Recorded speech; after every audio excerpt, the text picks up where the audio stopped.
สวัสดีครับวันนี้พบกับผมนะครับเหมือนเดิมวันนี้เรามีของมารีวิวตัวใหม่เรามาทดสอบใช้งานกันดีกว่านี่ครับแท่นจับเครื่องเจียร์4 นิ้ว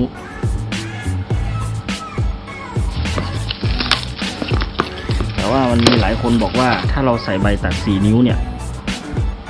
มันจะตัดเหล็กไม่ค่อยขาด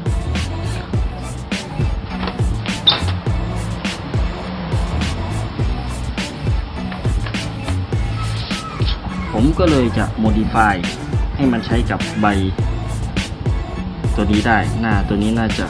6 นิ้วครับ6 นิ้วโอเคเราประกอบกันก่อนเนาะ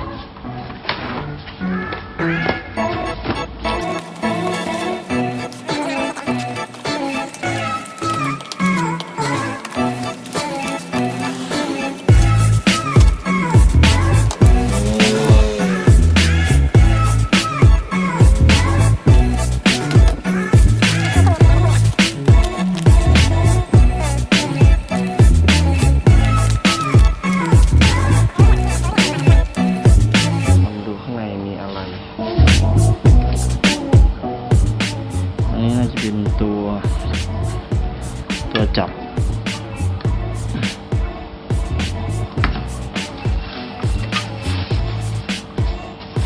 แล้วก็ฐานรองนะครับฐานรองก็ดูดีครับเหล็กแข็งอยู่เหมือนกันน้ำหนักพอสมควร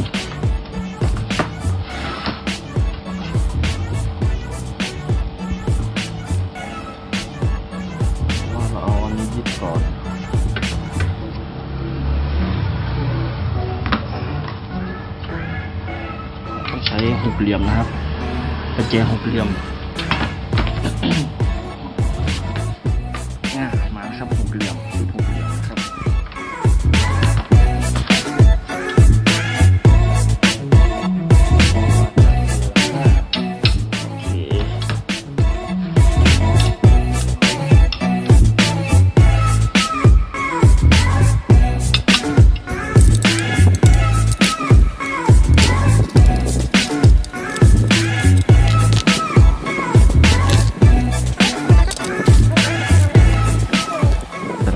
ใส่ตัวนี้ไปก่อน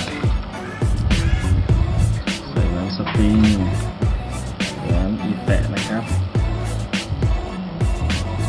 ใส่ลงไป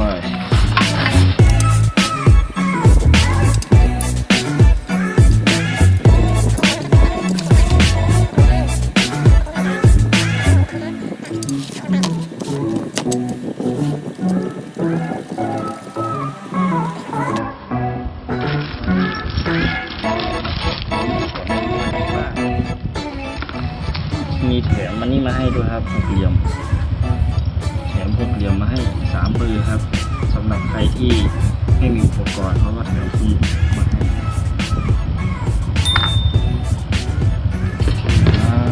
ตัวนี้น่าจะใส่ตรงนี้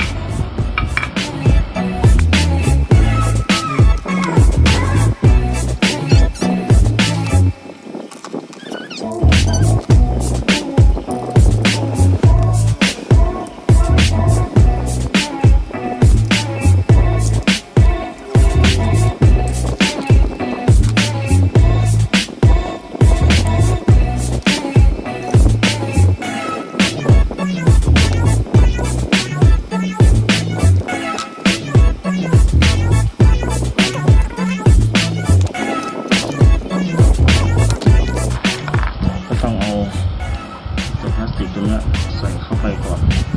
ตัวนี้ก่อนตัวนี้ก็ใส่เข้าไปตรงนี้ครับไว้ยันสูง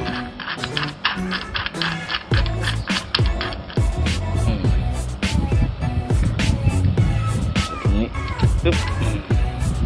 ครับถึงเทียมแล้วนะแต่เดี๋ยวเราต้องโมดิฟายก่อนว่าเราจะเอาใบ6 นิ้วเนี่ยใส่เข้าไปยังไงเพราะว่ามันจะหลวมถ้ามันจะหลวมนะครับมันไม่พอดีเราต้อง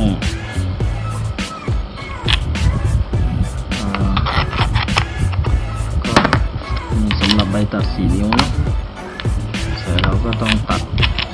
อะไรมาลองตรงนี้ซะหน่อยไม่งั้นมันก็จะหลวมก็จะแกว่งนะครับผมก็หาตัดมาจากแกลลอนน้ำมันเก่านะก็ค่อยพอดีเลย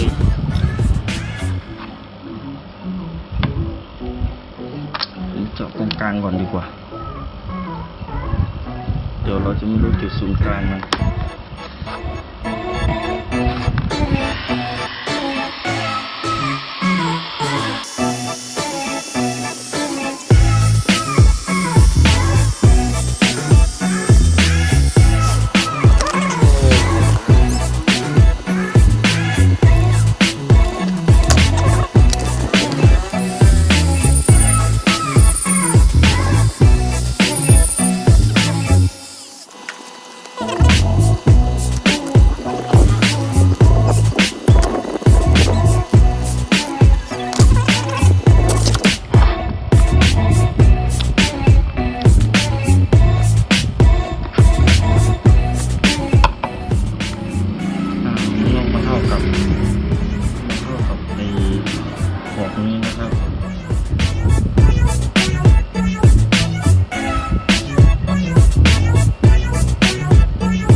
ดีเลยฮะก็เอาพลาสติกนี้ใส่เข้าไป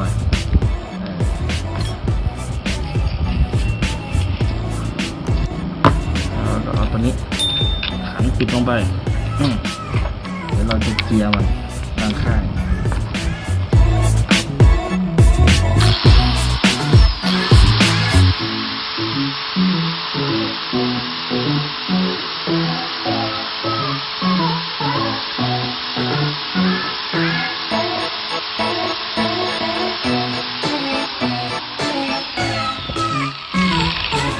เราก็เทสดูว่าใส่ได้หรือยัง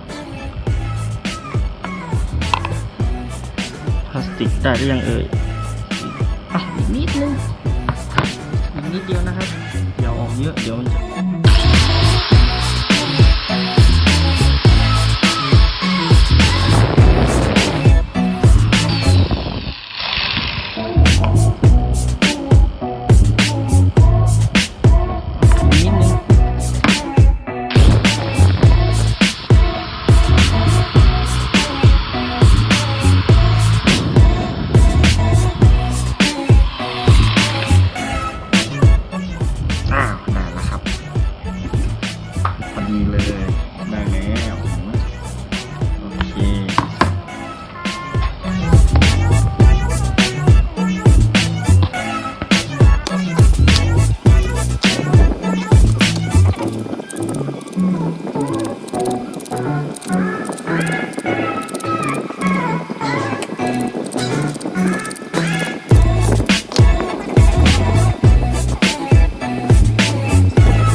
ไปโอเคเห็นไหมทีนี้มันจะไม่เลื่อนไปไหนละมันก็จะอยู่ตรงกลางแล้วก็อันนี้บีบลงไป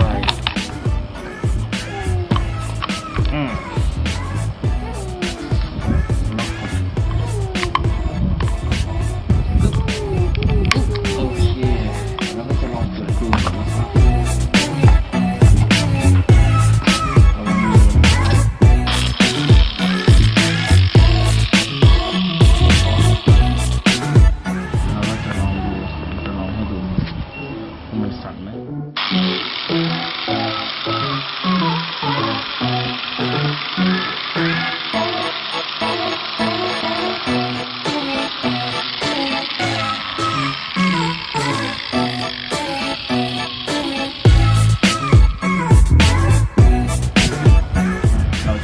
มใส่ตัวใบเครื่องตัดกันนะครับ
ดูว่ามันได้ฉากหรือยัง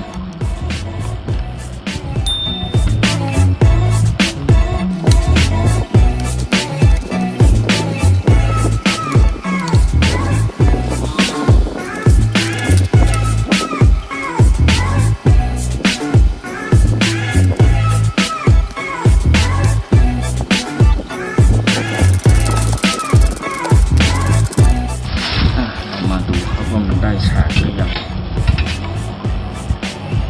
อย่างเลย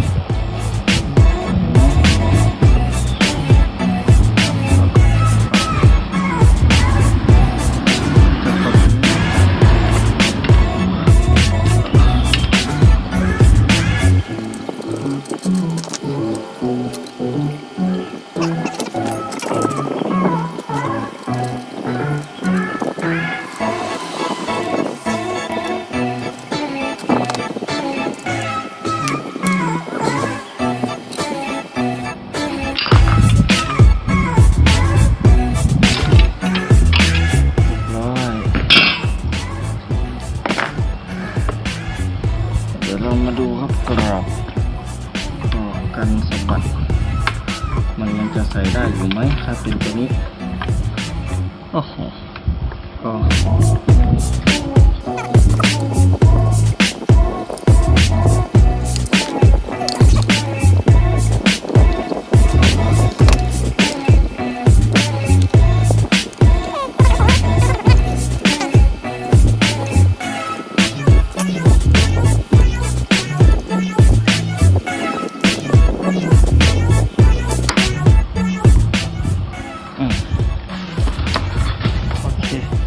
เราก็ตั้งตรงนี้สักหน่อยนะครับ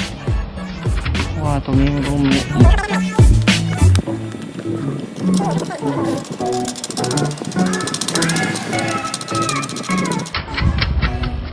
สุดแล้วปากยังไม่หนีบเลยปากไม่หนีบไม่สุดต้องขยับตัวนี้คลายตัวนี้ก่อนนะครับ